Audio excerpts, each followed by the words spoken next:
Welcome back. We're still working on the history of Chicago. We're approaching Chicago using the world, asking what are the major events that have made Chicago what it is today. So we're picking up where we left off before. We just closed the stockyards. Well, actually, we had just talked about the stockyards. They didn't actually close till 1971, right?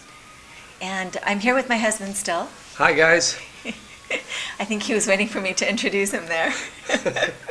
Okay, well, today actually we're talking about something that, although rather tragic, is pretty interesting. It's the Chicago fire, which I think probably if there's one thing most people have heard about Chicago, It's the fire. it's the fire, yeah. Yeah. So the stockyards opened in 1865. The fire starts in 1871. So that's the end of the Civil War, 1865. Right, and Chicago is still just a real booming town. They've got people moving in right and left, and the whole place is made of wood. And they're putting the buildings right next to each other. And lots of people are getting really, really rich, but they're not being particularly careful about like where they place things. So you'd have like a lumberyard next to a kerosene maker's plant, you know? I see. So really it was kind of a disaster waiting to happen, but the circumstances were it was October and they'd had a really, really dry summer. And there had been fires kind of starting up all around the city. The firemen were exhausted. They'd been going around all day putting out little fires. Oh, and October tends to be a pretty windy city, a windy season. Right, exactly. So we hit October 8th, and the story goes that the fire department in Chicago gets a call in the evening from the O'Learys. They own a little dairy farm on the south side of Chicago. And by the time the fire department gets to the O'Leary barn, the fire is just raging out of control because the wind, as you just said, has picked up, and the wind is blowing north. So if you can picture this, the O'Leary farm is, I think it's about 6 or 7 blocks south of what we think of as the Loop, Yeah. toward that way, and the wind is blowing the fire toward the Loop, and it's moving fast. So now what happens is the fire department just is trying to contain it, and they're trying to evacuate buildings, send out warnings, and even though it's terrifying and they expect it to get into the Loop, they expect it to stop at the river. Because you know how the river crosses on the other side? Picture yourself on Michigan Avenue at Christmas, Right. And you have to cross the river there.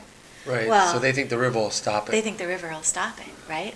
Still, it's a horrible disaster. That's a lot of Chicago going up in flames. So as you can see in this picture, people are just doing whatever they can to get their precious belongings or what they can carry out of their houses. But it's really hard to get out of the city. You have to get over the bridge. The bridge is to get onto the north side of the city. And it's crowded, and people are desperate and searching for their loved ones. It's just chaos. It's really awful. And you can see the person who drew this picture has really captured what the wind's doing, too. Huh. Yeah. So, there's another shot. This is right down by the Loop. And you can see in the Loop that some of the buildings weren't made of wood. A lot of them were, but some of them had just gone up in the months right before the fire. In fact, the Palmer House, that beautiful hotel, Yeah. that had just opened a week before the fire, and they claimed that the building was fireproof.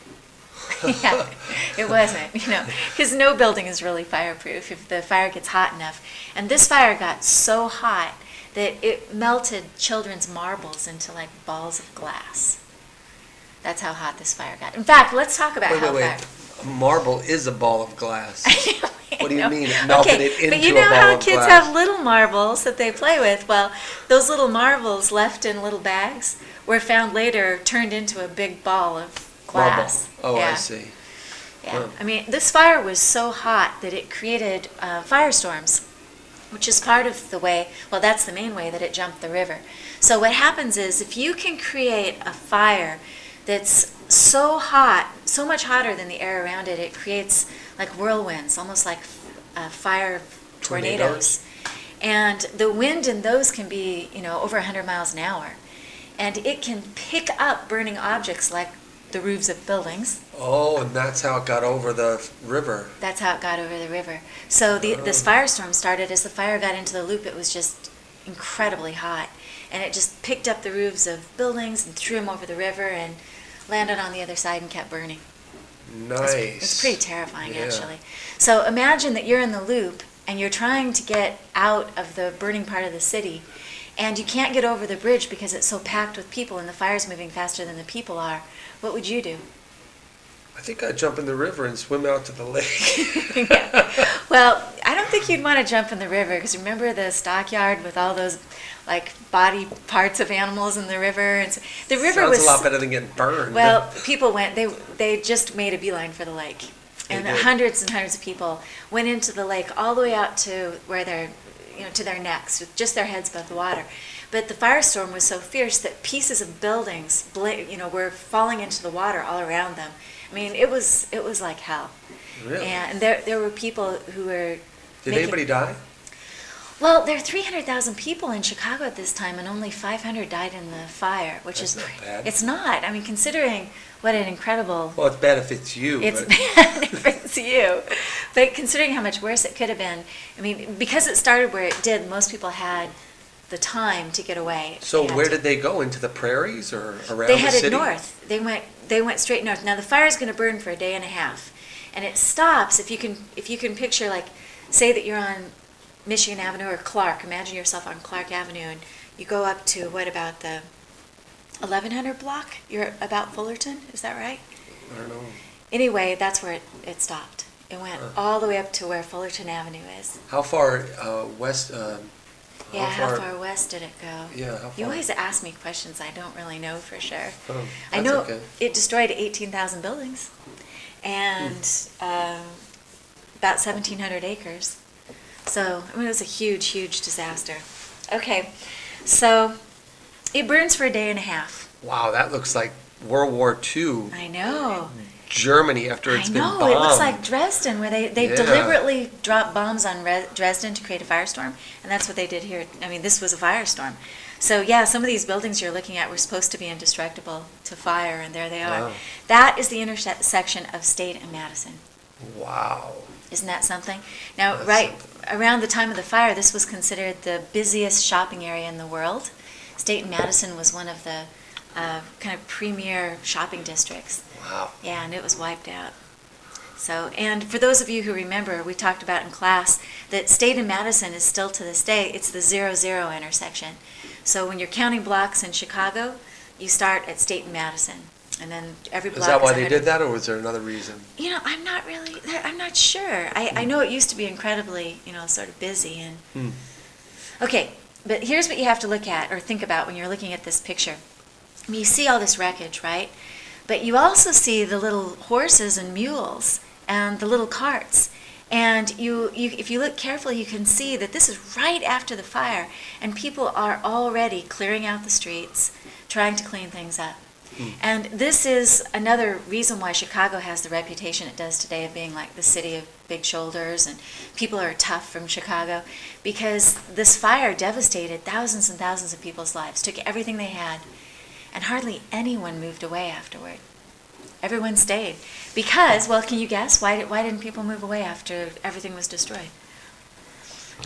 I have no idea. I would have come to You New would York. have gone. Because it's still a great place to make a fortune.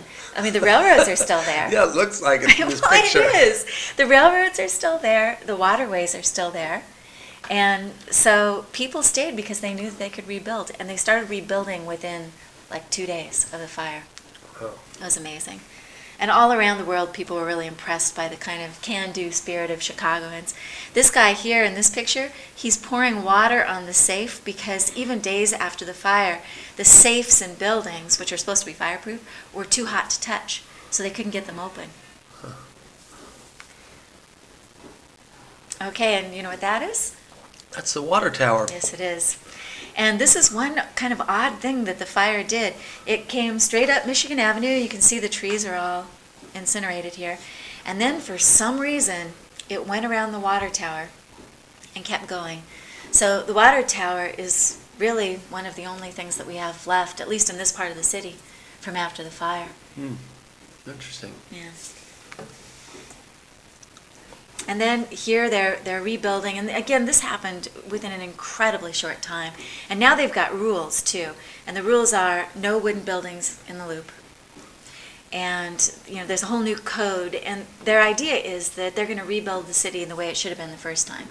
So it's funny, we think of the fire as this tragedy, and it really was. But what other American city has had the chance to rebuild from the start and do it right? And really, it's because of the fire that Chicago has the incredibly organized street system. We've got 29 miles of lakefront park. Because after the fire, as people replanned the city, they put in all sorts of things that weren't there before that we love today. So, okay, and that's the O'Leary home. That's still standing? Yeah, well, no. No, it was still standing? But, right, because the fire, the guy who took this picture is standing where the barn was. And, and the myth is that one of the cows kicked over a lantern, set the barn on fire. But the barn was just to the north of the house. So it and the blew fire, away. yeah, and the wind was blowing to the north. So that's where it began. That's ground zero. Right, that's their ground zero. Right. Everything south of this picture did not burn. Yeah. And in fact, the O'Learys are still a prominent Chicago family. About 20 years ago, they sued the city of Chicago for defamation of name. And I never heard how it turned out. They must have settled outside of court. Did they sue back for defamation of city? Of city. Okay. A decimation of city, Decimation not of city. defamation. Okay, you know what you're looking at here? That's the Art Institute. Yes, it is. Okay, you're going to like this story. All right, so after the fire, you've got all this debris. Do you know what they did with all the debris from the fire? They gave it to Picasso and he made a sculpture out of it. No, they didn't. That's not right. No. They pushed it into the lake and covered that area with dirt, and voila, you got Grant Park. Really? So no, don't do this because you'd be arrested, but if you were standing in Grant Park with a shovel and started digging down 6, 7, 8 feet, you would come to debris from the fire. Huh. Yeah. So now, for years after the fire, it was just a wasteland there. Nobody wanted to have lakefront property because all that debris and all the dirt that they put on the top of it was really, really ugly to look at. Huh. But the city fathers, and remember, this is just what, 1871 to 8 years after the fire, and what this picture that you're looking at here, and they decide that Chicago is going to be a world-class city, the city fathers, and a world-class city has to have a world-class art museum. So they build this place, but here's the amazing thing. They have no art to put into this. I mean, this is a really, extravagant, fabulous, huge building, and they have no art. But they believed that if they built it, the art would come. I see. So it's our own personal field of dreams. Yes, it is, exactly. That's exactly what it is. And actually, for the whole first few years that the Art Institute was open, most of the artwork in it was just copies of real artwork from Europe. Hmm. Yeah. So why did they put the lions in front? I think that's kind of traditional. It actually goes back to like ancient cultures. They used to put lions in front of the city gates and stuff. Okay, you know what you're looking at there?